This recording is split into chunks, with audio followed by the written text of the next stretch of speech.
오늘은 68쪽 맞죠? 사회 차례입니다. 이 부분의 논의는 사회에 관한 논의는 이 책에서 가장 쉬운 지난 시간이 가장 좀 답답한 논의였다면 여기는 가장 쉬운 논의입니다. 그래서 그냥 이렇게 쭉 읽으면 얼만큼 이렇게 납득할 수 있을 만큼 한 그런 내용이에요. 그래서 한번 보죠.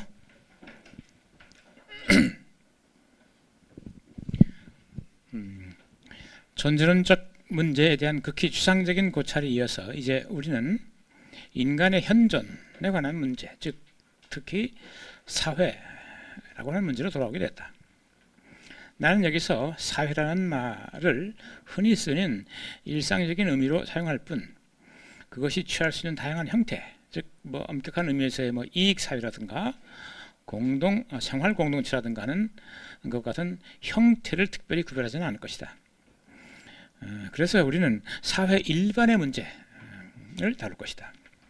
어떤 특별한 사회의 어떤 유형별 연구를 하는 게 아니라 그냥 사회 일반이라는 것을 놓고 문제 삼겠다 이런 얘기입니다.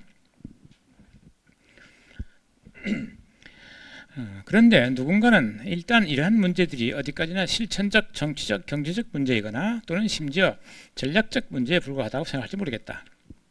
예를 들어 우리가 민주체제를 채택할 것이냐 독재체제를 채택할 것이냐 하는 문제들은 이들 정치 형태 가운데 어느 것이 좀 더 한목적적이냐 하는 데 달려있다고 할 수 있겠다. 한목적적이란 말은 목적에 부합한다 는 뜻이죠. 그러니까 어떤 정치 형태가 어떤 특정의 목적을 달성하는데 더 적합하냐 이런 정도의 문제라고 생각할 수 있겠다는 얘기죠. 그리고 또 나가서 생산수단에서 사유가 좋으냐 국가 독점이 좋으냐 하는 것은 오직 정치가나 경영자 또는 그 밖에 관련 실무자가 결정할 문제일 뿐 철학자가 결정할 수 있는 것이 아니라고 생각할 수 있다. 그래서 지금 우리는 마치 철학과는 완전히 무관한 분야를 문제 삼고 있는 것처럼 보인다. 대단히 실천적이고 실제적인 문제들이어서 사변적인 논의를 주로 하는 철학자가 관여할 문제가 아니지 않느냐라는 식의 반론이 있을 법하다 그런 얘기입니다. 그러나 사실은 그렇지가 않다. 물론 정치 형태나 경제 체제는 주로 한목적성의 관점에서 판단되어야 한다. 그리고 철학자가 다른 분야와 마찬가지로 이 분야에서도 이런 구체적인 문제들에 대해서 할 말이 별로 없다는 것 또한 사실이다. 예를 들어 어떤 국영기업을 민영으로 전환할 것인가 어떤가, 대통령에게 더 많은 권력을 부여할 것인가 아니면 더 적은 권력을 부여할 것인가, 한 국가를 중앙집권제로 할 것인가 연방제로 할 것인가 하는 문제들은 그 각각의 여러 현실적 사정을 감안하여 판단해야 한다. 그리고 이것은 정확히 관련 실무자들이 할 일이며 철학자가 할 일은 아니다. 그런데 이와 같은 문제들을 해결하려면 그 여러 현실적 사정들을 아는 것만으로는 부족하다. 모든 사회적 문제들이 그 한목적성을 근거로 평가되어야 한다고 주장하는 사람들은 바로 이 주장을 통해서 이미 하나의 어떤 목적 또는 목표가 전제되어 있다고 단정하고 있다. 그런데 어떤 목표냐? 그 목표는 단적으로 국가의 힘이며 결코 철학적 문제가 속하는 것이 아니라고 답하는 사람들이 들어있다. 그러나 여기서 철학자는 왜 국가의 힘이 우리의 목표가 되어야 하느냐고 묻는다. 이제 앞서와 같은 생각을 갖고 있는 사람이 어떤 방법으로든 자신의 견해를 정당하려면 그때 그는 이미 정치학이나 국가학 또는 경제학에 머물러 있는 것이 아니라 윤리학 즉 철학에 관여하고 있다. 그리고 사실상 철학이 없이는 사회에 관한 어떤 견해도 훌륭하든 아니면 과학적이든 아니든 우리가 내세울 수 없다. 왜냐하면 앞서 지적했듯이 이 모든 견해는 하나의 목표에 달려 있으며 이러한 목표의 결정은 철학의 문제이기 때문이다. 입니다.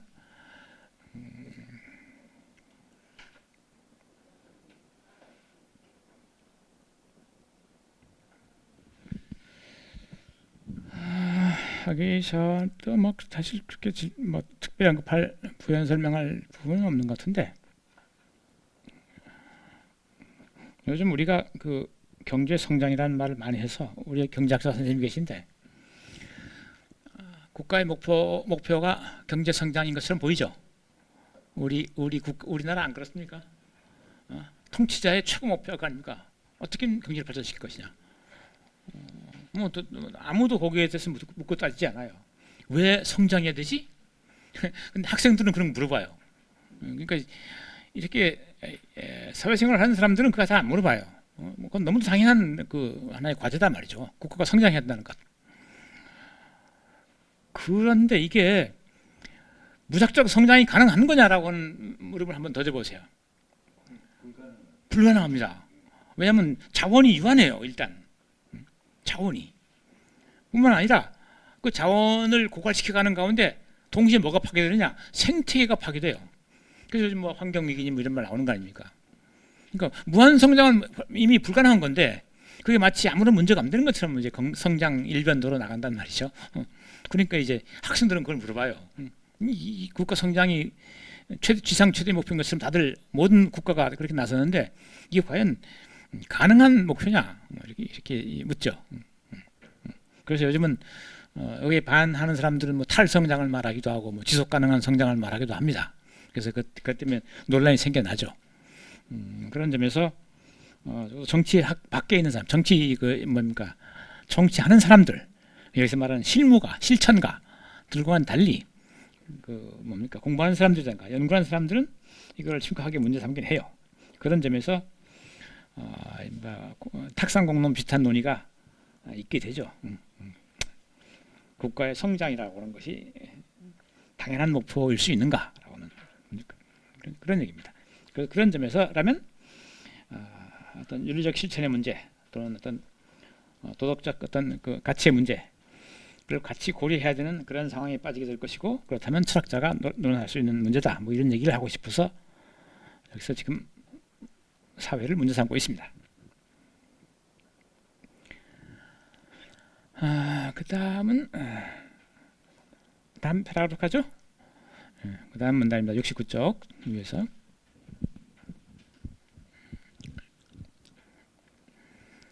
그런데 사회적 행위의 목표 문제는 비록 중심에 놓여있긴 하지만 철학자가 제기하는 최초의 문제는 아니다. 보다 근본적이고 중요한 사회 철학의 문제는 사회적 실제에 관한 것이다. 정확히 말하면 사회의 실제성입니다. 실제성. 사회의 실제성. 사회가 실제하는 거냐라고 하는 거죠. 그것은 사회가 무엇이 그리고 어느 정도로 실제하는가. 사회에서 무엇이 실제하며 어느 정도 실제하는가 하는 문제다. 나는 여기서 오직 이 문제에 대해서만 언급하겠다. 왜냐하면 그 밖에 다른 문제들에 대한 해결 예컨대 인간의 존엄성이나 자유의 문제에 대한 해결은 바로 이 문제에 대한 대하여 우리가 제시하는 답변에서 전적으로 귀결된다고 믿기 때문이다. 그러니까 사회라고 하는 하나의 공동체에서 무엇이 진짜 실제하는 거냐 또는 실제한다면 어느 정도 실제하는 거냐 뭐 이런 얘기를 집중적으로 다루겠다 그런 얘기입니다. 미리 좀 앞당겨 얘기하자면 사회라고 하는 것이 존재하느냐 아니면 그것을 구성하는 각계 개인만이 존재하는 거냐. 사회는 픽션이냐. 그와 정반대로 개인이 오히려 사회에 귀속된 지난번에 얘기했던 계기에 불과한 거냐. 사회가 진짜 실체이고 개인은 계기, 지나가는 잠깐의 모멘트에 불과한 거냐. 두 가지 견해가 대립할 수 있습니다. 자, 그 얘기를 앞서 지금 하고 있는 겁니다. 그래서 이 문제의 상황은 다음과 같다 했습니다.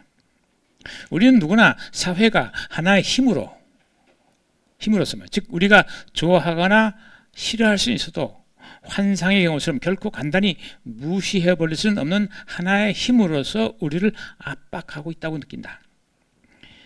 예를 들어 영국의 위대한 경제학자 존 스튜어트 밀이 아주 일찍이 생생하게 보여주었듯이 우리는 아무리 자유로운 사회에서라 할지라도 우리가 원하는 대로 행동할 수 없다. 너무 당연한 얘기죠. 평범해 보일 수 있지만 우리는 원하건 원치 않건 모두 통용되고 있는 격식의 경계 안에 머물러 있어야 한다. 만일 내가 어떤 무더운 날 수영복 차림으로 강의를 하려 한다면 나는 가끔 이런 유혹을 느낀 적이 있는데 대단히 곤혹스러운 사태가 빚어질 것이다. PC 나는 교수 자리를 잃게 될 것이다. 어쩌면 나는 병원에 감금되고 내가 존경하는 동료이자 이 병원의 원장인 정신과 의사는 무더운 날에 옷차림에 대한 나의 생각을 적당한 주사약으로 뜯어고쳐서 스위스 대학사회에서 통용되는 규범에 따르도록 하려고 할 것이다. 그러니까 정신보다 취급당한다는 거죠. 규범을 따르지 않는 행동을 하면 그래서 한 얘기입니다. 밀은 그 공리주의자로 지난번 잠깐 언급했었죠. 자유론을 쓴 사람입니다. 자유라고 하는 것을 공리주의적으로 정당화하려고 노력했던 사람이죠. 자유라고 하는 것은 인류가 진보하고 행복을 증진하는데 가장 유용하다. 가장 유용한 것이기 때문에 자유는 중요한 가치다. 이렇게 해서 주장했던 사람입니다. 기본론이 그렇습니다. 그러나 사회의 구속은 단순히 외적인 것에 그치지 않는다. 외부적으로만 우리를 구속하지 않는다는 얘기입니다. 사회는 또한 나의 사고와 감정까지 속속들이 스며들어 나의 정신생활 전반을 적어도 상당한 정도로 결정한다. 예를 들어 정신생활은 상당 부분 언어에 의해 결정된다. 그런데 그 언어는 전적으로 사회에 달려있다. 내가 알고 있는 대부분의 것은 전통에서 배운 것이다. 나는 그것을 사회로부터 이어받았다. 내가 느끼는 것조차도 대개의 경우 내가 받은 교육, 즉 전체로서의 사회가 지금 느끼고 있고 생각하고 있는 그것에 주로 의존하고 있다. 그렇죠. 요즘도 이건 잘 알려진 사실이죠. 우리가 물건을 살 때 다른 사람이 뭐 사는지 보면서 산단 말이죠. 그래서 우리가 무슨 자율적으로 뭔가를 행동한다 하는 것처럼 보이지만 사실 유행을 따라가고 있고 선호를 따라가고 있고 주입받은 방식대로 우리가 뭔가를 선택한단 말이죠. 그런데 그게 마치 자율인 것처럼 착각하고 있다. 이런 말을 하는 사람들이 들어 있어요. 어느 정도는 사실이죠. 자, 그 얘기를 하는 겁니다. 우리가 개인적인 어떤 선택을 하더라도 그게 철저하게 나의 단독적으로 자율적으로 하는 게 아니라 은연중에 사회에 의해서 영향을 받고 그런 선택을 하고 그런 호호의 감정을 느끼고 하는 것이라 그런 얘기입니다. 그러므로 생각하는 사람인 철학자가 사회를 지극히 실제적인 하나의 힘으로 줄곧 간주해왔다는 것은 조금도 이상한 일이 아니다. 사회는 세계 속에 있는 다른 실제 사물들과 똑같은 방식으로 존재하고 현존하는 것처럼 보인다. 어쩌면 그것은 나에게 이 세계의 다른 어떤 요소보다 더 강력하며 말하자면 훨씬 더 실제적일 수도 있겠다. 그러니까 사회가 우리에게 주는 그 막대한 영향력을 고려하면 사회가 대단한 실제다. 상당한 실제성을 가지고 있는 거다. 라고 생각해 볼 수 있겠다. 이런 얘기입니다. 그러나 여기서 우리는 당장 여러 가지 난점에 부딪힌다. 우리가 우리 주변을 둘러볼 때 우리는 사회에서 오직 인간들, 즉 개개의 개별 인간들만을 발견하게 된다. 예컨대 인류라는 말의 의미를 찾을 경우 나는 오직 한 사람 한 사람의 개인을 발견할 뿐이다. 그래서 인류는 단지 모든 개별 사람들, 개별 인간들의 총체를 일컫는 것에 지나지 않는 것처럼 보인다. 그리고 이것은 사회의 경우에도 꼭 마찬가지다. 예를 들어 가족이라고 하면 아버지, 어머니, 아이들 혹은 그 밖에 할머니나 삼촌 등을 들을 수 있겠지만 그 이상의 어떤 것도 아니다. 또 독일 국민이라는 것도 독일 사람들을 묶어놓은 것에 지나지 않는다. 그러므로 사회가 비록 하나의 실제라는 힘으로서 나와 맞서 있다고 할지라도 나는 그것을 어디에서도 발견하지 못하며 그래서 세계에는 존재하지 않는 것 같아 보인다. 그렇습니다. 사회라고 하는 것은 막연하게 어떤 힘을 우리에게 행사한다라고 말은 했지만 좀 뜯어보면 거기에는 사회라고 하는 실체는 없고 오로지 개인들만 있을 뿐이다 말이죠. 그러니까 사회라고 하는 것을 실제한다고 말하기 어려운 것처럼 보인다. 이런 얘기입니다. 그러니까 정반대의 주장이 지금 소개되어 있어요. 근데 이런 생각으로부터 많은 철학자들, 나는 이들을 개인주의자라 부를 것이다. 이건 사회가 순전한 허구라고 말해왔다. 현실 가운데는 오직 한 사람 한 사람의 개인이 있을 뿐이다. 이들을 묶어서 우리가 사회라고 부르고 있긴 하지만 그것은 단지 하나의 말에 불과하다. 우리가 국가에 대해 말할 때 그런 것은 존재하지 않기 때문에 우리가 실제로 염두에 두는 것은 국가가 아니라 여러 국민들 또는 좀 더 정확히 말하자면 그들 중에서도 권력을 행사하고 있는 사람들이다. 따라서 국가에 대한 의무라는 것도 국가의 통치자와 그 관리들에 대한 의무이다. 관리들에 대한 의무이다. 그렇죠? 당연히 여러분은 여러분은 어떻게 그러한 주장을 진짜 고려할 수 있겠느냐고 나에게 되물을 것이다 말이죠. 개인주의자들은 사회가 나에게 가하는 압력이라는 명백한 사실을 어떻게 설명할 것인가. 그러나 그들도 실제로 그와 같은 사실을 부정하고 있지 않으며 그것을 설명할 줄도 안다. 그들의 주장에 따르면 그러한 압력은 각 개인들 간의 상호작용에 의해서 생겨난다. 소립자, 예컨대 전자라고 하는 것도 하나의 개별적인 존재이지만 원자 속에서 그것들은 하나의 전체를 형성한다. 이는 그것들이 서로 끌어당기거나 밀어내는 방식으로 상호간의 영향을 주고받고 있기 때문이다. 사회 속의 인간도 이와 꼭 마찬가지다. 이 경우는 인력이 단지 기계적인 것으로 간주되는 데 그치지 않고 생물학적이나 심리학적으로도 해석될 수 있다는 사실은 여기서 문제가 되지 않겠다 말이죠. 여기서 중요한 사실은 사회에서 신체는 오직 개인이며 전체는 오로지 개인들로 구성된다는 점이다. 이게 개인주의자들의 기본 생각입니다. 사회의 힘이라는 것은 결국 개인들이 서로 영향을 미치는 힘에 불과하다. 따로 실체로서의 사회라는 건 없다. 그런 얘기입니다. 그러나 이러한 해결을 곰곰이 생각해보면 우리는 그 속에서 여러 가지 난점들을 발견할 수 있다. 무엇보다 이 해석을 따를 때 인간들 사이의 상호작용은 실제하지 않는 어떤 것으로 간주되어야 한다는 주장이 그렇다. 이건 실제하지 않는다라고 하는 주장은 좀 강한 주장이긴 한데 어쨌든 실제하는 건 인간들 뿐이고 개개의 상호작용은 그 인간들이 행사하는 어떤 힘, 작용에 불과하다. 뭐 이런 얘기죠. 그래서 그 힘이나 작용 그것은 그 자체로 실제하는 것이 아니라 인간들의 예속되어 있는 그런 하나의 기능에 불과하다.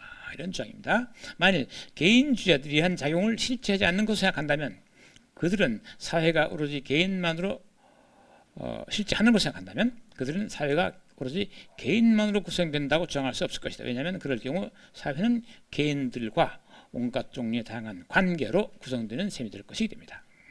그렇다면 사회는 개인들의 총체, 전체 합 말이죠. 그 이상이 될 것이기 때문이다.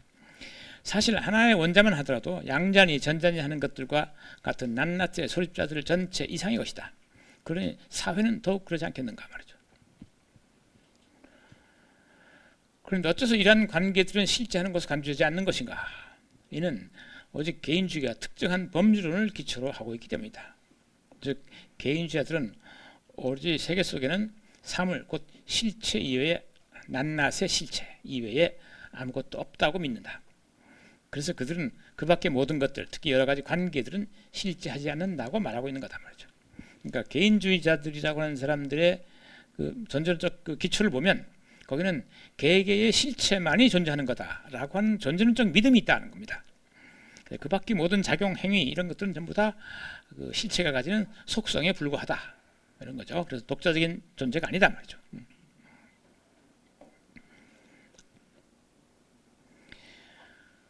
혹자는 이러한 이론이 일상생활과는 관련이 없다고 말할지도 모르겠다. 그러나 이것은 분명 오해이다. 왜냐하면 앞서 정의한 것 같이 개인주의가 옳다고 한다면 우리는 어떻게 사회가 그 어떤 권리를 가질 수 있는지 이해할 수 없을 것이기 때문이다. 존재하지 않는 것, 기껏해야 허구로 수용되는 그런 어떤 것이 권리를 가질 수는 없다. 그래서 이 이론으로부터 극단적인 사회윤리적 개인주의가 나온다. 물론 극소수의 철학자들만 대담하게 그런 결론을 내렸다. 이 가운데 가장 특기할 만한 사람은 유일자와 그의 소유라는 자신의 책에서 모든 사회적 의무를 부정하고 있는 독일의 사상가 막스 슈티리너이다. 그 밖에 개인주의 철학자들이 그와 같은 용기를 갖지 못했던 것은 참으로 유감스러운 일이다.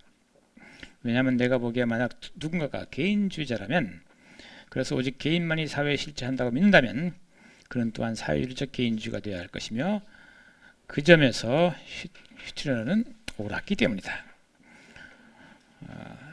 이 사람은 뭐 그렇게 아주 유명한 사람은 아닌데 그 책의 제목에 더 유일자란 말은 각각의 개인을 얘기합니다. 개인, 유니크한 개인. 그리고 그의 소유라고 하는 것은 프로퍼티란 말인데 힘, 능력, 그걸 얘기합니다.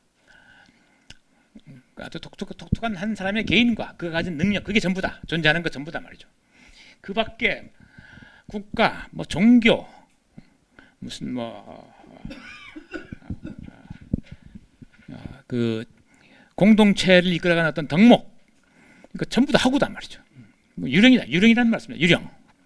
그게 그 유일자의 그 어떤 역량을 억누르게 만들어낸 유령들이란 말이죠. 그러니까 무슨 이슬람에게서 정인이 무슨 사회 구조니 이런 게 다 헛소리입니다. 그러니까 그 진짜 존재하는 것은 개인과 그가 가진 역량뿐이다. 그 밖에 모든 보편적인 도덕률, 어떤 공동체의 룰, 이념 이런 건 전부 다 허구다 말이죠. 이게 극단적인 개인주의의 윤리이게 됩니다. 이게 마찬가지 어떻게 보면 현대 현실에서 보자면 그 뭡니까 무정부주의자 정도 되겠죠. 아나키스트. 어떤 사회적 통념이나 질서도 인정하지 않는 그런 사람이죠. 어쩌면 또 그 정반대로 로빈슨 크루소 같은 사람도 그럴 수 있을 겁니다.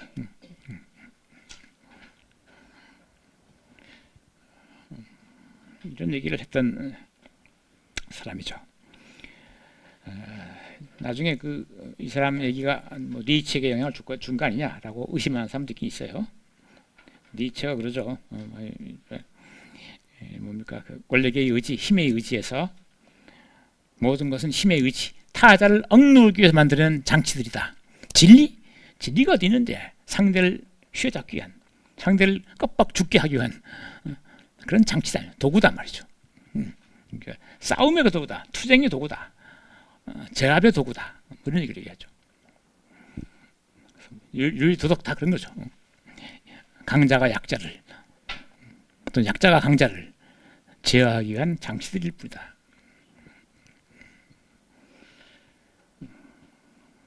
지난번에 잠깐 내가 얘기했죠. 그때 니체 얘기했나 마르크스 얘기했나? 마르크스 얘기했나? 그 기독교의 윤리가 어떤 목적을 위해서 만들어진 것인가? 마르크스하고 누굽니까? 저기 니체하고 정반대로 해석을 해요. 기독교 윤리. 가령 지난번에 그때 잠깐 내가 예로 들었었는데 뭐 마음이 가난한 자는 뭐 복이 있나니 뭐 그런 거 있죠 왜? 있습니다. 그러니까 상당히 그 약자 또는 이제 그 욕심이 없는 자가 약자입니다. 약자가 신에 의해 선택을 받을 것이다라고는 취지예요. 약자가 또는 뭐 남의 것을 뭐 훔치지 마라. 이게 도대체 왜 이런 얘기가 나왔겠느냐? 그러니까 이게 이런 식의 그 논리를 그 마르크스는 그 강자가 자기 것을 뺏기지 않기 위해서 그러니까 남의 것을 그 탐내지 마라. 없는 사람은 이런 말 안 한다는 거죠. 많이 가진 사람이 하지. 그러니까 그 덕목은 어디서 나왔냐? 내가 갖고 있는 물에서 나온 거야. 물질을 많이 가진 사람들, 이미 기득권층이 그런 걸 만들어낸다는 거예요. 그래서 그 못 가진 자들이 가진 자들 것을 탐내지 못하도록, 빼앗지 못하도록 도둑질 나쁜 거야 하지 마. 탐내지 말고 나쁜 거야.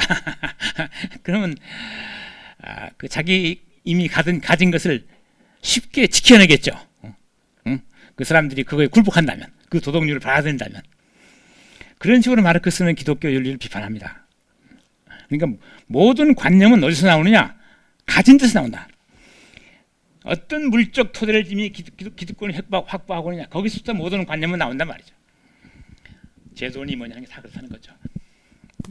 우리가 흔히 자유라는 걸 상당히 중시하죠. 자유 중요한 가치입니다. 그렇죠? 그런데 가만히 보면 자유라는 게 말이죠. 이게 양날의 칼 같은 거예요. 왜 이런 거 하니? 그 자유를 제약하지 않으면 어떤 일이 벌어지느냐? 강자가 무조건 유리해요. 그렇죠. 흔히 약육강식 그거 아닙니까? 약육강식. 그러니까 자유라는 가치는 어떻게 보면 극단적으로 보면 강자의 가치입니다. 강한 자에게 소중한 좋은 거예요. 약자에게는 좋을 수지만 좋지 않을 수도 있는 거예요. 그렇죠? 자유라는 것 자체가 무작정 좋은 게 아니에요. 그 통제가 안 되면. 자유라는 건 절제가 돼야 돼요. 절제가 안 되면. 그래서 자유주의자들은 그 강자의 논리를 대변하는 거예요. 그래서 우리가 지난번에 얘기 안 했었죠. 그 서구라든지 미국에서 했던 그 신자유주의가 그거예요. 강자의 논리를 대변하는 사람들입니다. 철저하게 강자의 논리를. 근데 전 마르크스가 그렇게 지금 비판했는데 이게 뭐 부분적으로 설득력 있고 또 부분적으로 지나친 면도 있는데 니체는 그걸 반대로 해석해요. 야, 이게 똑같은 논리를. 그러니까 뭐 마음이 가난한 자가 복이 있다 한다든지 이거는 많이 가진 자들이 이미 죄를 저지르고 있어. 많이 가진. 니들은 천국에 못 가. 욕심이 많아서. 그러니까 약자가 강자를 지배하게 논리야. 약자가 강자를 지배하는 논리다. 그러니까 강한 자의 그 임의적인 그 행위나 어떤 선택이나 뭐 이런 뭐 어떤 행사나 힘의 행사나 이런 것들을 오히려 견제하기 위해서 그거 나쁜 거야. 강한 게 나쁜 거야라는 식으로 이제 가르친다는 말이죠. 그게 니치 생각이에요. 그 니치는 힘의 의지 그게 진정한 인간의 본질이야. 뭔 소리야? 존재의 본질이고. 그래서 귀족의 논란, 귀족의 논란, 귀족의 도덕이라, 귀족의 도덕. 강자를 찬양하는 겁니다. 그래서 원래 존재는 자기 이외의 타자를 복속시켜서 자기와 자기 밑에 두는 것, 그걸 목표로 한단 말이죠. 그러니까 철저하게 그 힘을 찬양하는 그런 주장을 하죠. 이게 그 다음 편으로 자유주의의 그 어떤 그 내면의 모습을 은연중에 비추고 있어요. 강자를 풀어줘라. 그게 선이야. 그게 좋은 것이고 뭐 이런 얘기죠. 자,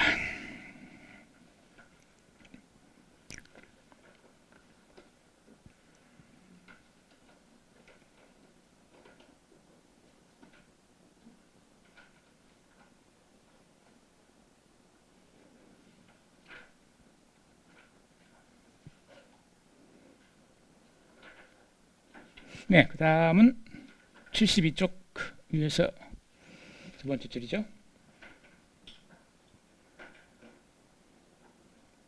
그러나 사회주의적 개인주의는 아주 명백하게 그릇된 주장일 뿐 아니라 도덕적 가치에 대한 우리의 통찰과 완벽하게 충돌하기 때문에 이론 어딘가 이게 잘못된 게 틀림없다. 이렇게 말하고 있어요. 그러니까 사회주의적 개인주의가 되면 아나키스트가 되거나 만인에 대한 만인의 투쟁이 되거나 상당히 반사회적인 어떤 그 모습을 보이게 되겠죠. 그래서 약간은 이제 이 사람이 견제를 하고 있어요. 극단적인 사회적 개인주의는 사회를 왜곡해서 이해하는 거다. 이런 얘기죠.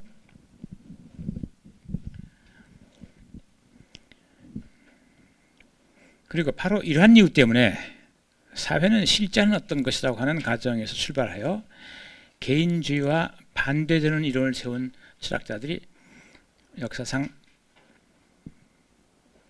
적지 않았다. 존재론적 견제에서 볼 때 이와 같은 이론에는 두 가지 유형이 있다. 그러니까 사회가 실제한다 라고 보는 그런 입장입니다. 그 첫째 이것은 개인주의와 꼭 마찬가지로 오직 실체만이 실제한다 주장한다. 그러나 그것은 개인주의와 달리 실체, 적어도 완전한 실체는 개인이 아니라 사회에서 찾는다.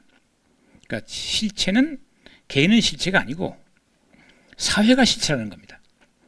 이 견해에 따르면 사회는 오직 한 가지 것, 하나의 완전한 존재, 하나의 실체, 곧 전체만이 존재한다. 각각의 개체는 이 실체의 부분에 지나지 않으며 따라서 완전한 존재가 아니다. 손이 그 자체로는 완전한 것이 아니며 오직 전체, 즉 인간의 한 부분에 불과한 것처럼 말이죠. 개인도 사회의 일부에 지나지 않는다. 이 말은 실체라는 말을 조금 정리를 다시 한번 과거에 한번 한 적이 있는데 실체. 이건 아리스토텔레스가 만든 말이에요.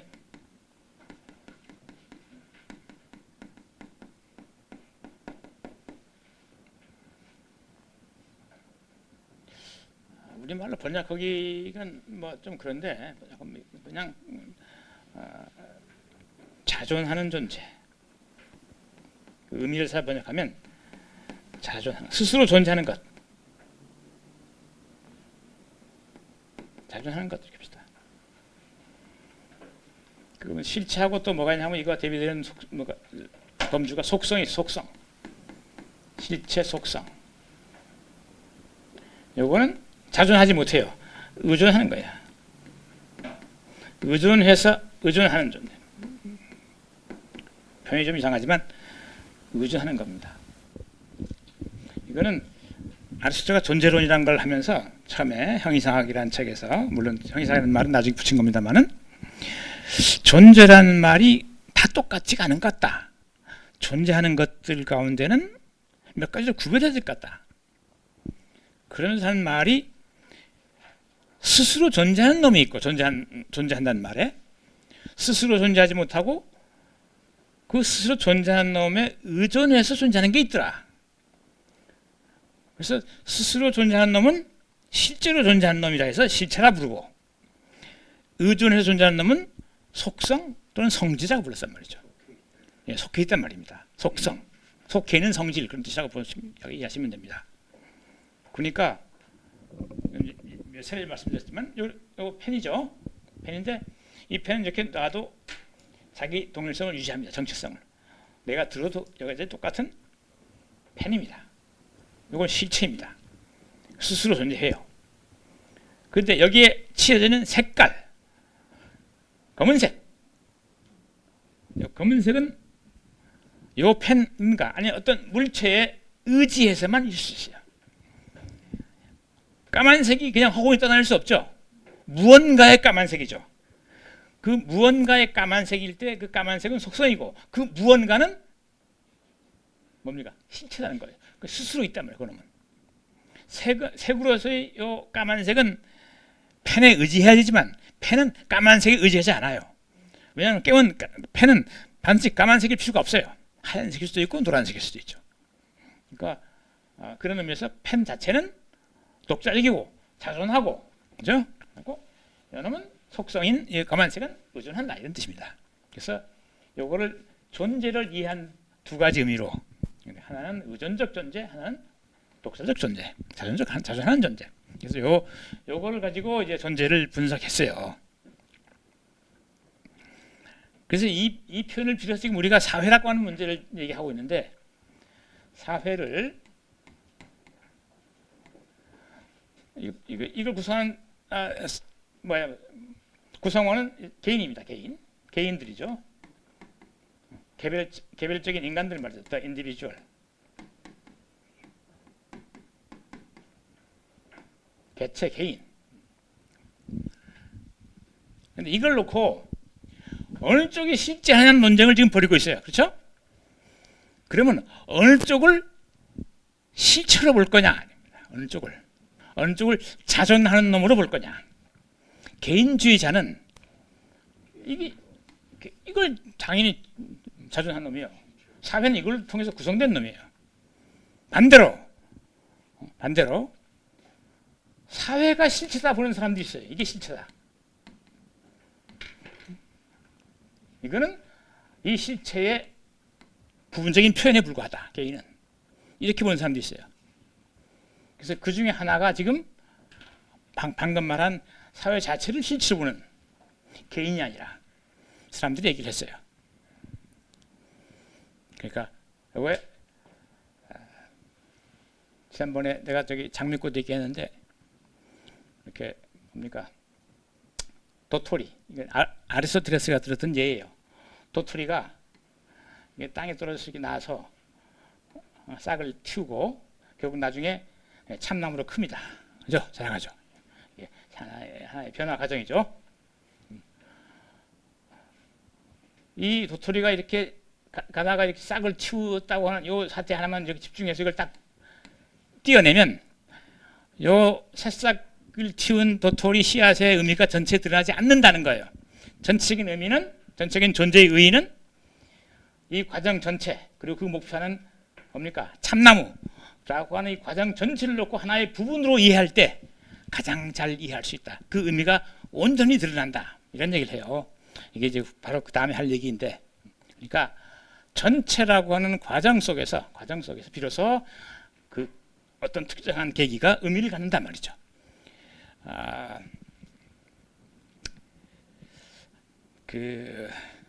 뭡니까?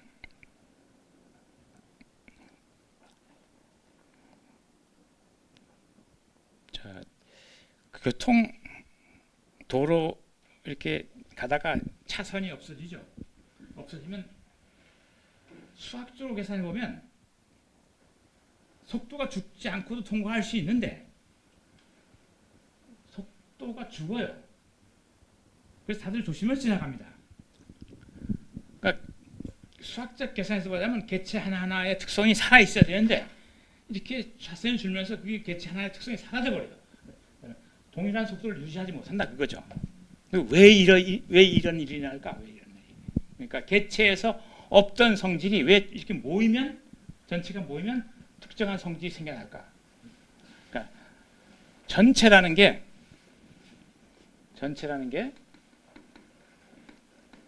단순히 부분, 개인의 합인가? 이게 합인가? 그러니까 개인이라고 하는, 사회라는 게 개인의 단순한 합인가? 이렇게 물어볼 수 있어요. 그럼 뭐 물리학자도 흔히 합니다. 전체는 부분의 합인가? 또는 합 이상인가? 여러분 어떻게 생각하세요? 합 이상인 겁니까? 합 이상이면 어떻게 그 이상이 생겨나는 거예요? 이상이라는 게. 네? 뭔 효과? 시너지 효과야. 시너지 효과. 근데 문제는 그 이상이라고 할 때 사회에서 개인이 모이는 것에 개인들의 합 이상이다.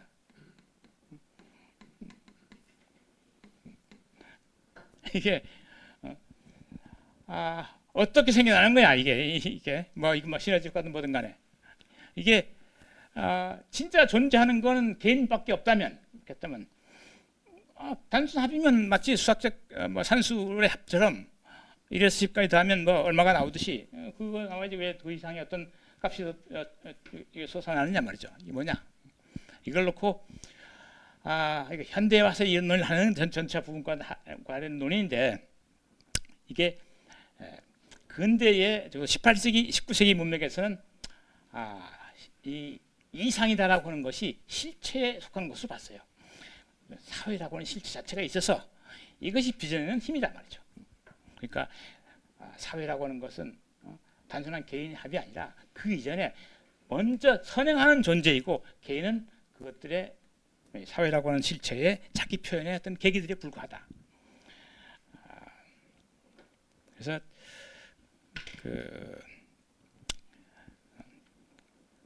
산소하고 수소를 아무리 분석해도 물이라는 특성을 뽑아낼 수 없는데, 그죠? 근데 만나면 결합하면 물이 된단 말이죠. 물이 어디서 나오느냐?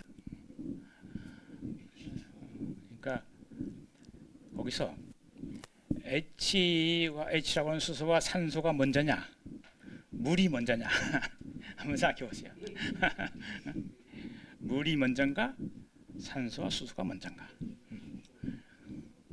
우리는 보통 화학적 입장에서 보면 산소와 수소가 있어서 물이 생겨난 거지 라고 생각할 수 있어요. 근데 그런 특정한 구성체가 없이 산소와 수소가 따로 만나서 물이란 걸 만들었을까? 이렇게 역으로 생각해 볼 수 있죠. 존재론적 측면에서. 그러면 개인주의자는 산소와 수소가 먼저 있고 그것들이 만나서 물을 구성한다. 그리고 거기서 그 상호작용 무슨 뭐 시너지 효과 이런 것 때문에 물의 성질이 생겨나는 거다. 이렇게 생각하는 데 반해서 물이 먼저 있고 그것도 우리는 산수 뽑아내고 수소 뽑아내고 또 그 밖에 또 뽑아내는 거야 라고 생각한다는 거죠. 그러니까 전체라고 하는 것이 전체가 신체고 그 부분은 오히려 그것의 부분일 뿐이야 라고 이해를 해볼 수 있단 말이죠. 사회도 마찬가지라는 겁니다.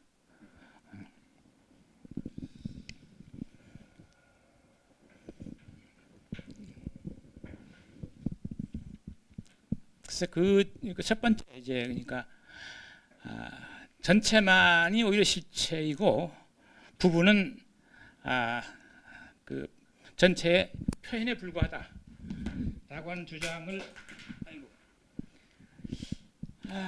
물론 이게 전문가들은 또 다르게 생각할지 모르겠는데 적어도 제가 이해하기로는 이런 주장하는 사람은 여러분 이름은 한 번쯤 들어봤을 스피노자라는 사람입니다.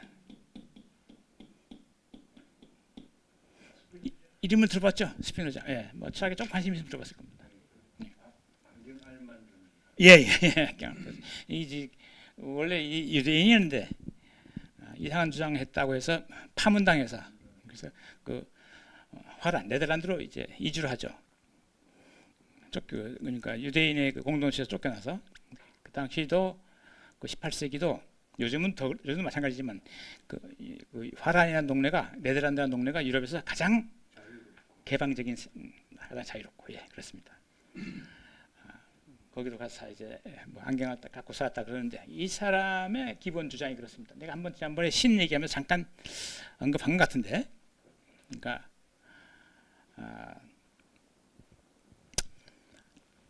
신이라고 하는 것은 무한한 자,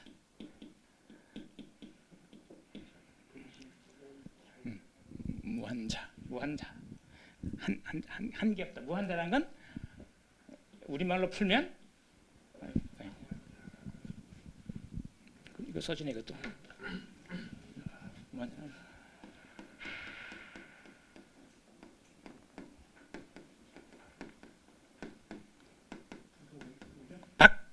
바깥이 없어요. 그렇죠? 무한하면 그 바깥이 없어요. 그 안에 다 들어오지. 그죠? 이런 표현으로 이제 풀어볼 수 있어요. 그러면 무한한 밖에 없다면, 근데 우리가 경험하는 인간도 있고 뭐 자연이 있잖아, 자연. 자연도 있고 인간도 있고 뭐 우주도 있고 뭐 다 있잖아요. 이거 뭐야? 있다 이 말이야. 어디 있었냐? 이 무한자 안에 있어야지. 우린 밖에 있을 수 없으니까, 그죠? 논리적으로 그렇잖아, 논리적으로. 신이 무한자라면, 신이 밖에 없다면 우리가 존재하고 있는 이곳은 어디겠어요? 신 아니죠. 그렇지, 신 아닐 수밖에 없어요, 논리적으로. 그러니까 인간을 포함한 자연은 신 안에 신이에요. 곧. 자연이 또한 자연이 무한하다면. 그래서 신 곧 자연이야. 신 곧 자연, 신 즉 자연. 신과 자연은 무한자로 같아. 근데 어떻게 자연과 신이 같지? 신은 그래도 뭐 좀 뭔가 하는 놈 아니야? 이거 하는 사람 아니야? 하는 친구 아닌가? 뭐 이렇게 물어볼 수 있단 말이죠. 그러니까. 그래서 신은 자연을 만드는 주체로서의 신, 만들어진 자연으로서의 신, 그러니까 표현된 자기로서의 신, 표현하는 창조적 자기인으로서의 신. 그래서 두 가지를 구별해요. 근데 둘 다 신이에요. 신의 두 측면. 표현하는 주체로서의 신, 능산적 자연으로서의 신. 능산적 자연. 그 다음 그렇게 해서 생겨난 표현된 것의 신, 그러니까 소산적 자연 이렇게 불러요. 능산적 자연. 그러니까 자연의 두 측면이죠. 한쪽에는 생산하는 자가 있고 생산된 자가 있어요. 생산된 자는 자연이에요. 그러면 자연이 이 무한한 자연이 그럼 이 속에 있는 인간은 보잘것 없잖아. 이게 뭐야 그러면 이거는 뭐 신이 자신을 표현하는 방식이 불과해. 아주 작은 양태 모두 자신을 이런 방식 저런 방식 표현했단 말이야. 그러니까 이건 그러면서 독자적인 존재가 맞다 아니다? 아니다. 우리 지난번에 얘기했던 앞서 얘기했던 실체 속성에 따르면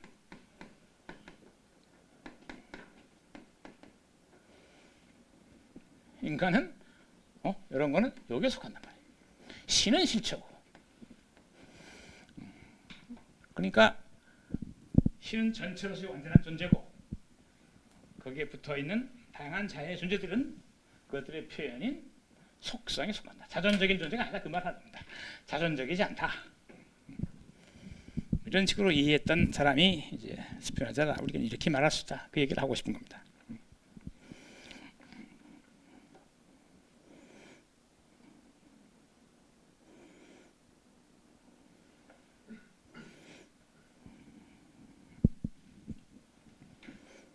예를 들자면 그런 사람을 들 수 있다. 스피노자 정도 들 수 있다. 그 얘기고요.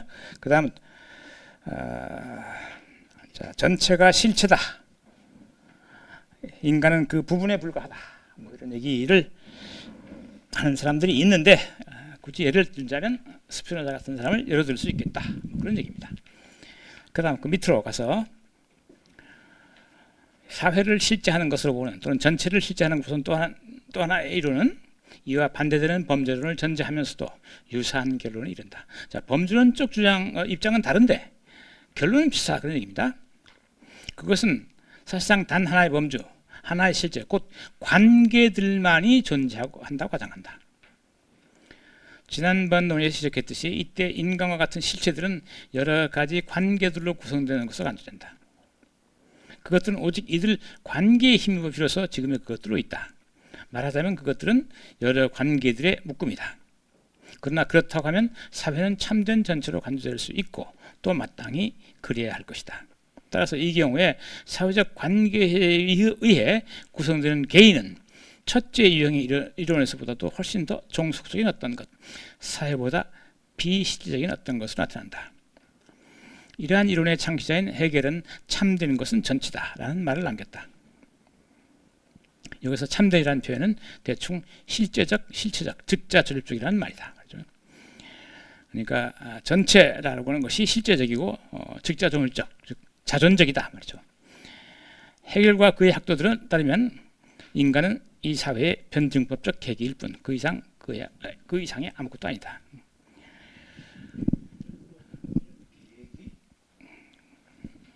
그 계기, 변증법, dialectical moment. 계기. 그러니까 아닙니다. 계기라는 말은 모티브인데 어떤 이벤트 사건, 작은 사건을 얘기합니다. 중요한 사건, 어떤 사건, 중요한 사건. 그러니까 이 헤겔이라는 사람은 뭐 엄청나게 방대한 그 주장을 했던 사람이어서 뭐 다 소개할 수는 없지만 여기 변증법적 계기라는 말이 나왔어요. 그 얘기만 잠깐 짚고 넘어가면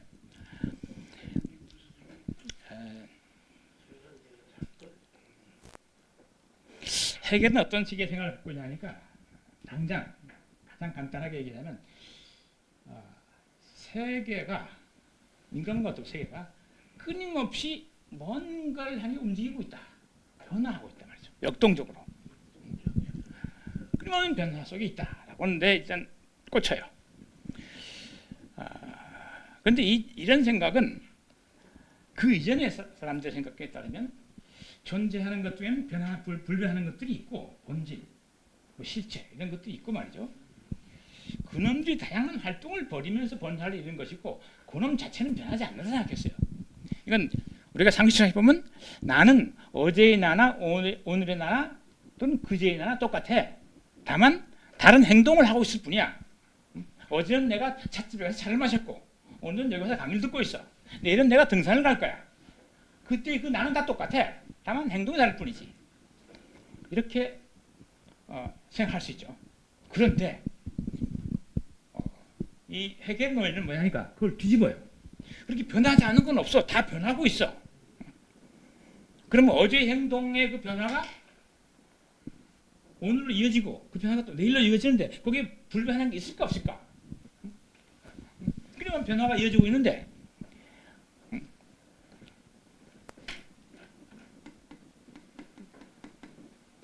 변화라는 건 원래 A가 한때 1이라고 하는 속성을 갖고 있다가 그 A가 2라고 하는 속성을 가지면 이게 변화예요. 그죠? 그러니까 A는 똑같은 존재예요. 똑같은 존재. 같은 존재예요. 그래서 우리는 A가 시점 T1에서 1이다가 시점이 바뀌어서 2가 되어 보니까 2더라. 그래서 A는 변했어 라고 우리는 얘기한단 말이죠. 근데 이때 이 A가 없다 해봅시다.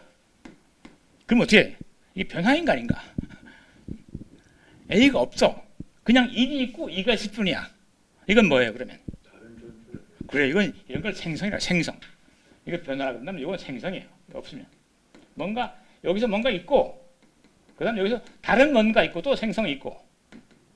이건 생성 1, 생성 2가 있어요. 제가 무슨 말을 하고자 하니까 여러분 가만히 잘 생각해보세요. 공부 생각해보세요. 내가 여기 있어요. 나는 지금 순간순간 조금씩 변해가고 있어요. 그럼 맞죠? 뭐가 변하는지 모르다가 변하고 있어. 그 변화의 뒤에, 변화의 배후에, 변화의 뿌리로서 나라고는 저 A가 나한테 있을까 없을까? 있을까 없을까? 그거 없다 그러면 너무 험한 거잖아. 그렇지 않아요? 비록 내가 좀 어제보다 조금 더 늙었어도 어제 나는 뭐 고집도 똑같고 성정도 똑같고 능력도 똑같고 다 같아. 본적은 물리반 유전자도 같고 말이죠. 나를 구성하는 어떤 핵심 요소가 있단 말이죠. 그거 빼고 이렇게 우연적인 것들 이게 변할 뿐이지 진정한 내 에센스 말이죠. 그건 안 변하는 거야 라고 정할 수 있어요. 지금 전통적으로는 플라토나 아리스토텔레스의 서구 전통 철학의 입장입니다. 근데 이게 해결에 와서 거부돼요. 그런 거 없어. 그러니까 모든 존재는 생성 중에 있어. 그럼 생성을 말로 어떻게 표현할 건가? 이 변화가 끊임없이 이렇게 달라져가고 있다면 매 순간 달라져가고 있다. 끊임없이 뭔가 돼가고 있어. 끊임없이 다른 것을 돼가고 있어. becoming이야. being이 아니라 becoming.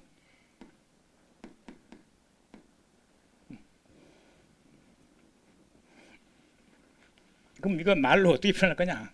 같은 게 막 하면 A가 시점 A T1에서 시점 1에서 성질 1을 갖고 있었고, 같은 A가 시점 2에서 성질 2를 갖고 있었어 라고 표현하면 될 텐데, 그게 없고 뒤에 배후에 A가 없어요. 지금 이거 어떻게 표현할 거냐? 이건 A였는데 쉽게 말하면 이건 B야, 이건 C야. 근데 A라는 걸 들여다보니까 이렇게 한동안 지속하는 게 아니라 끊임없이 다른 걸로 바꿔가고 있어. B를 향해서 가고 있어. 이 B도 끊임없이 C를 향해 가고 있어. 매 순간 B는 B 아닌 것으로 가고 있어. 그러니까 이 A에는 어떤 특징이 있는가? A이면서 동시에 A가 아닌 성격을 갖고 있어요. 그렇죠? 매 순간 나이면서 아닌 거야. 이게 돼간다는 얘기야. 이게 돼간다는 얘기. 뭐가 돼간다는 얘기. 어느 순간 팍 되는 게 아니라, 도깨비가 방랑이 두들겨가지고 변하는 게 아니라 끊임없이 조금씩 바뀌어가고 있단 말이죠.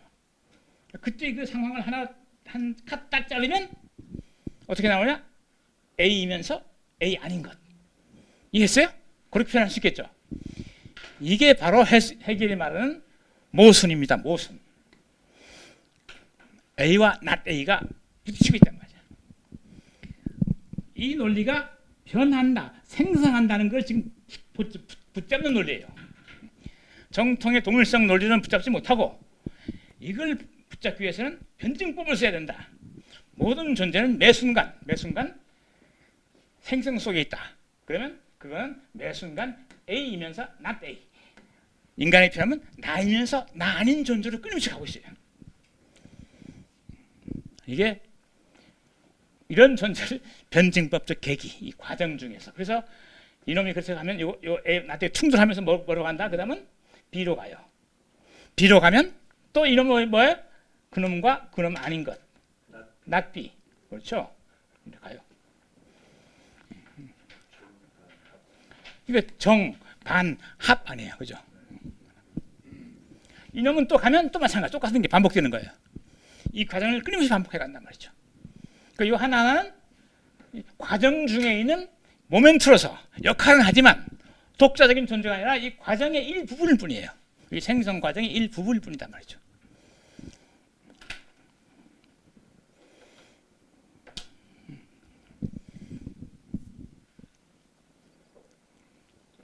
그러니까 여러분의 오늘 이 자리에서 하는 이 행동은 여러분의 삶 전체에서 놓고 보자면 여러분의 삶을 이끄는 한 중요한 계기이긴 한데 그게 독자적인 존재는 아니다.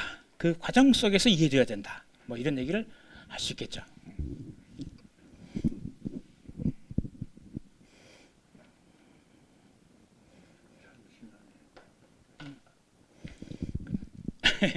관계라고 하는 것은 그래서 이것은 변증법적 관계인데 이게 전부 관계입니다. 자기와 자기 아닌 것과 나와 타자와의 관계. 그래서 가령 우리가 뭔가 어떤 의지를 놓고 토론하죠. 어떤 주장과 반하는 주장. 그것이 합쳐져서 제3의 주장. 그렇죠? 그게 또 토론에 붙여지면 또 그것에 반한 주장이 나오고. 그래서 끊임없이 진리 또한 끊임없이 이 부분적 계기들을 통해서 완성되어 가는 국면인 거예요. 그래서 완성됐을 때 전체가 진리가 되지 그 하나는 진리가 아닌 거예요. 그러니까 어떤 특정한 부분을 놓고 이게 이렇다라고 하는 것은 전체의 의미 속에서 파악될 때 그것은 부분적인 진리에 불과하다.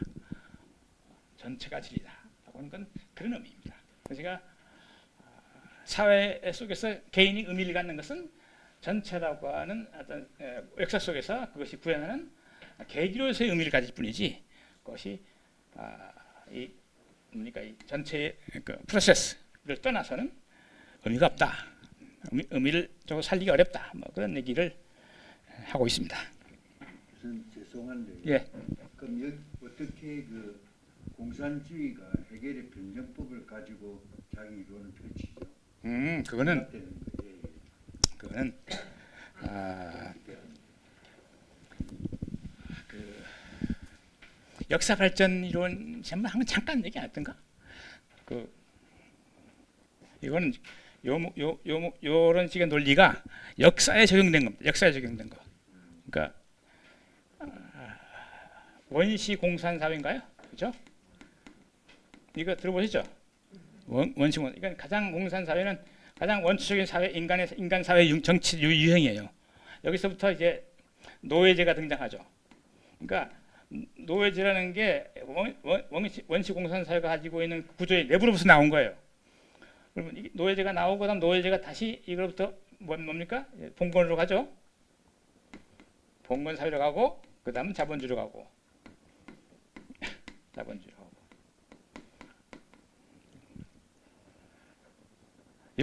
요 공산 사회의 내부 분열, 내부 모순, 내적 모순, 아까 말한 A와 not A, 내적 모순. 이것이 노예제를 불러일으키는다. 그거는 원시 공산 사회에 어떤 변화의 동이 있었느냐? 원시 공산하는 게 뭐예요? 이게 그 공동으로 생산하고 공동 소비하고 동물 생활하는 거죠. 그러니까 여기 개인이 소유가 없어요. 근데 왜 갑자기 이게 네 거 내 것이 구별됐을까? 왜 그랬을 것 같아요? 한번 상상해보세요. 상상. 이게 생산물이 비축이 생기면 많아집니다. 요즘 말하면 소득이 많아지면 소득. 이게 축적하면서 그래서 이걸 많이 소유한 사람과 적게 소유한 사람이 있게 되면 많이 소유한 사람이 힘을 행사하잖아요. 이렇게 나눠주기도 하면서. 그러면서 계급이 생겨요. 계급이. 그러니까 소득이라는 물적 토대의 증가는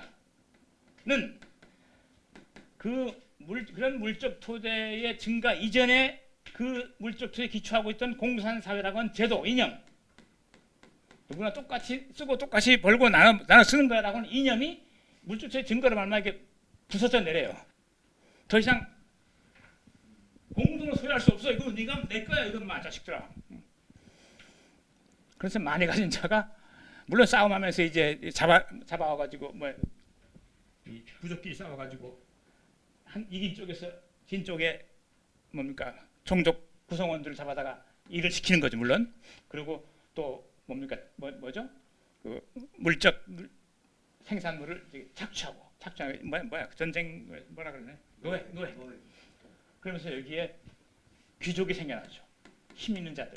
귀족이라는 게 서양의 귀족이라는 게 우리하고 좀 달라요. 우리도 물론 뭐 그런 틈이 있지만 서양의 귀족이라는 게 득치 큰 놈들이에요. 득치 큰 놈. 힘쓰는 놈들. 그게 원래 그래서 이 물적 토대가 증가하면서 이 이념을 끌어들이고 노예제도라고 하는, 그러니까 생산 계급과 그것의 소비 계급으로 이원화가 돼요. 물적 토대의 변화. 그러니까 이 물적 토대와 공산 이념 사회의 충돌이 새로운 이념을 낳더란 말이죠. 그러니까 물적 토대가 아까 얘기했죠. 뭐야?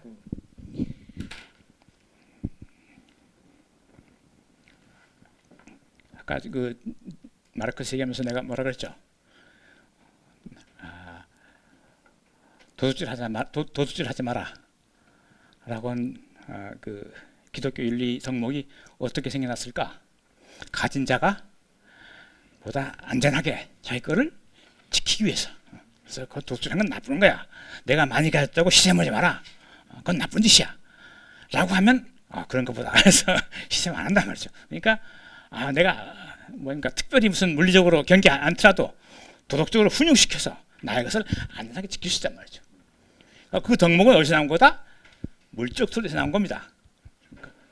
그러니까 정신적, 이른바 상부구조, 관념적인 체제, 제도, 윤리, 법률, 이게 전부 그 토대는 물적 토대가 어디 있느냐, 여기서 결정된단 말이죠.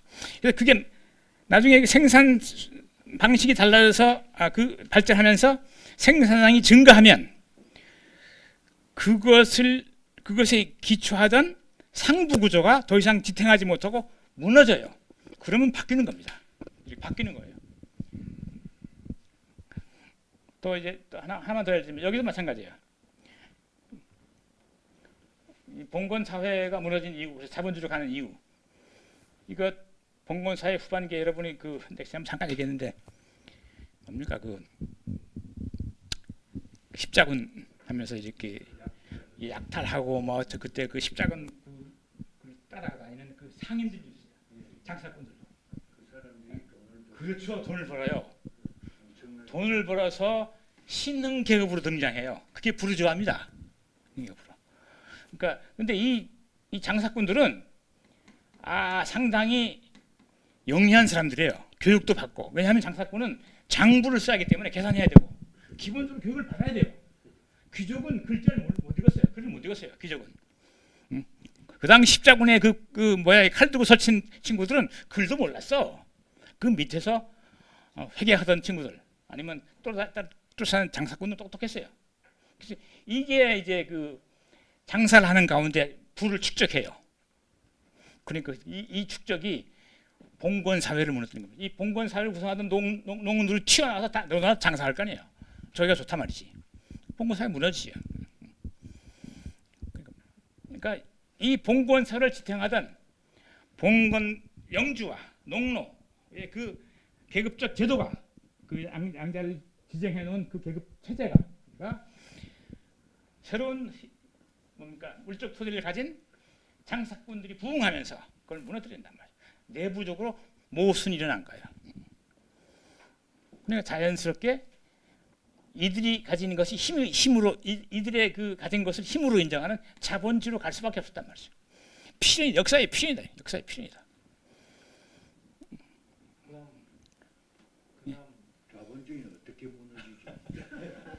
그 얘기했잖아요. 빈부격차 때문에. 그래서 극소수의 부자와 엄청난 다수의 빈자, 그 모순 때문에 무너질 수밖에 없다. 그런데 안 무너졌잖아요, 그죠? 이게 문제지. 그 사람들은 마르크스는 틀렸어요. 그건 헛소리야. 이 보엔스키도 그런 주장이에요. 망한 예술이다. 난 내가 보기엔 아닌 것 같아요. 마르크스 맞았던 것 같아. 내가 지난번에 잠깐 얘기했죠. 사회적 예측은 사회적 예측은 맞는 예측을 하면 그 예측이 현실화 안 돼요. 누구나 설득력 있는 예측을 하면 미리 행동을 바꿔버려요. 행동을 미리. 그래 큰일 나겠다.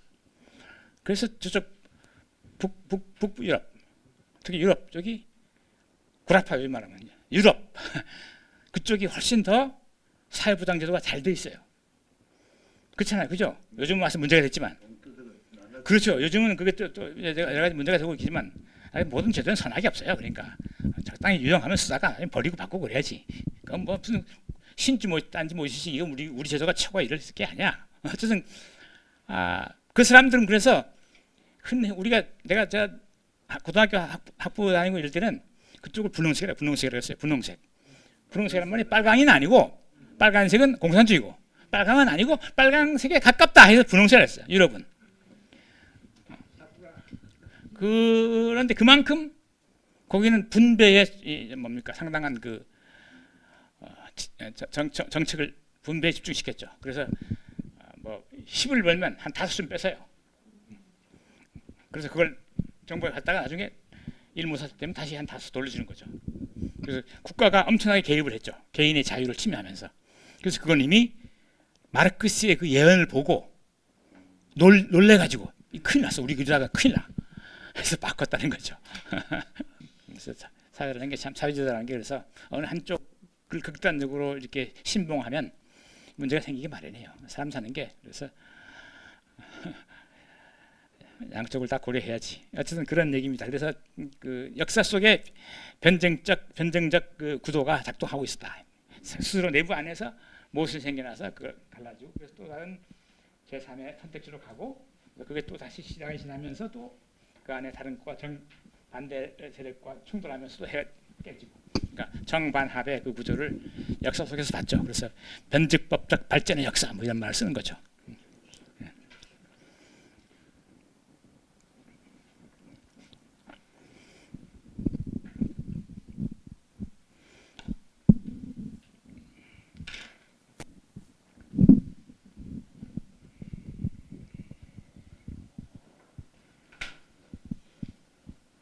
네, 그 다음은 72쪽 마지막 문단이죠.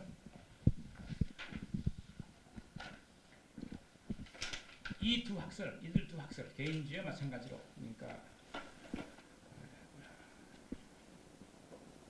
실체, 전체가 실체이고, 곧 사회가 실체이고, 개인은 그 부분에 불과하다, 불완전한 부분에 불과하다라는 입장과, 그다음은 하나의 관계로서의 전체가 있고. 개체는 그것의 한 부분적인 계기뿐이다. 라고는 이 두 학설입니다. 이 두 학설은 개인주의와 마찬가지로 중대한 사회윤리적 결과를 낳는다.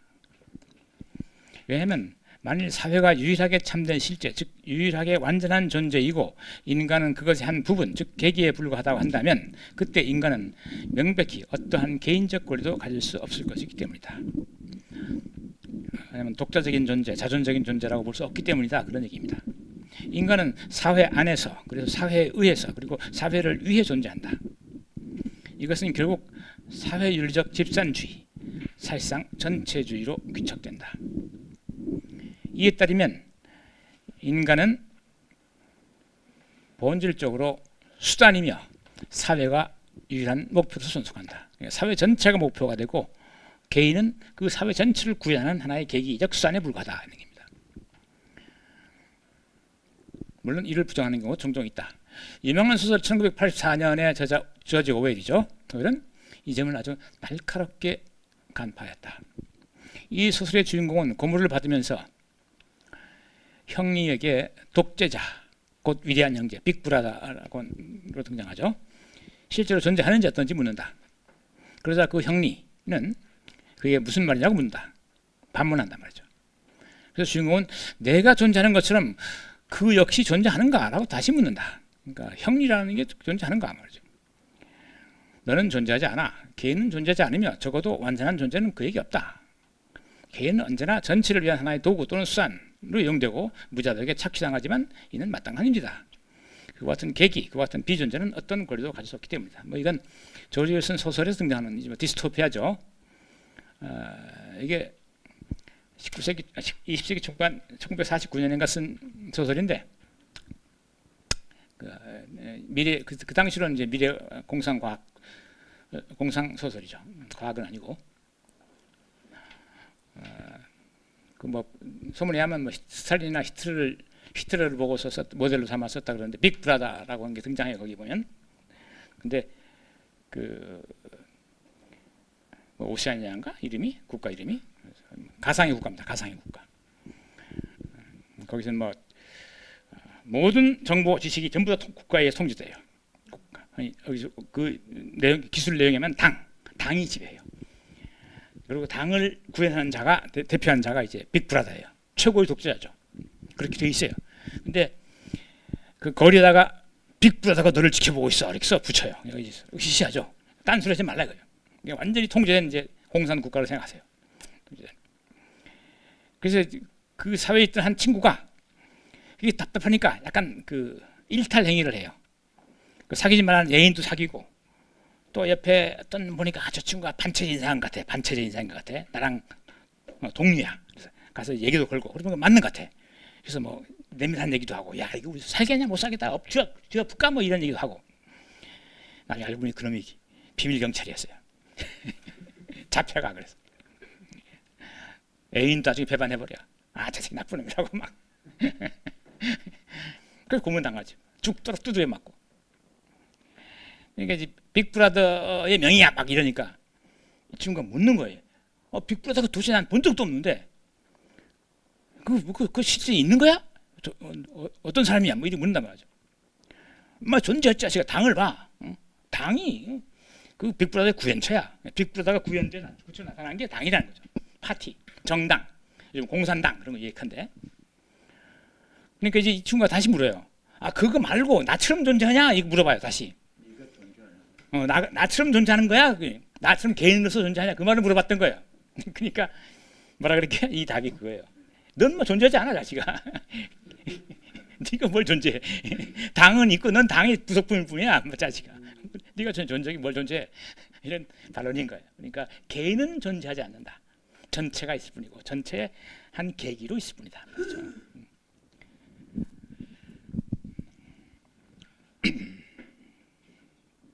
이거는 그 조지 오웰이 아마 그 소설 내에서도 빅브라더가 누구라는 얘기를 하지 않아요 아예. 그런데 이게 그 권력층이 권력을 행사하면서 뒤에 얼굴을 숨기는 마쿠의 권력은 자기 얼굴을 안 드러낸다는 거죠. 마쿠의 권력은.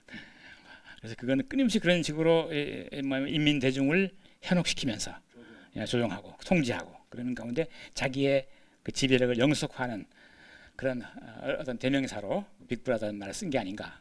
이게 그런 평론가들은 그렇게 말하죠.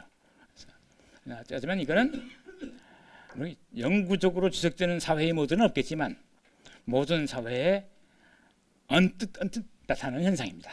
모든 사회에. 우리 사회도 마찬가지고. 항상 있는 건라고 볼 수는 없고 동일하게. 그런데 상당 부분 작동하는. 그러니까 동일한 권력이 동일한 방식으로 작동해서 쭉 가는 경우는 없단 말이죠. 정권이 끝나자고 그러잖아요. 아니 새로 나타나죠, 그렇죠? 그렇습니다. 형사 바꾸면서 뭐 이렇게 끊임없이 그 기득권의 권력층이라고 하는 거 자기 얼굴을 감추면서 끊임없이 자기의 그 지배력을 영속화하는 그런 구조의 그 하나의 모형으로 빅브라더와 당이라고 하는 걸 끄집어낸 거예요. 나중에 보니까 그래서 현대 사회에 그 정보 통제를 하고 뭐 이런 거 있죠 왜? 정보 통제하고 뭐 온갖 언론 편집하고 뭐 이러면서 그래서 이제 북한에서 하는 말씀은 인민 대중을 현혹시키는 그런 일들을 하죠. 모든 권력자 또는 권력층들이 그런 짓을 하죠. 그걸 빗대어서 하는 말이라고 이해하시면 되겠습니다.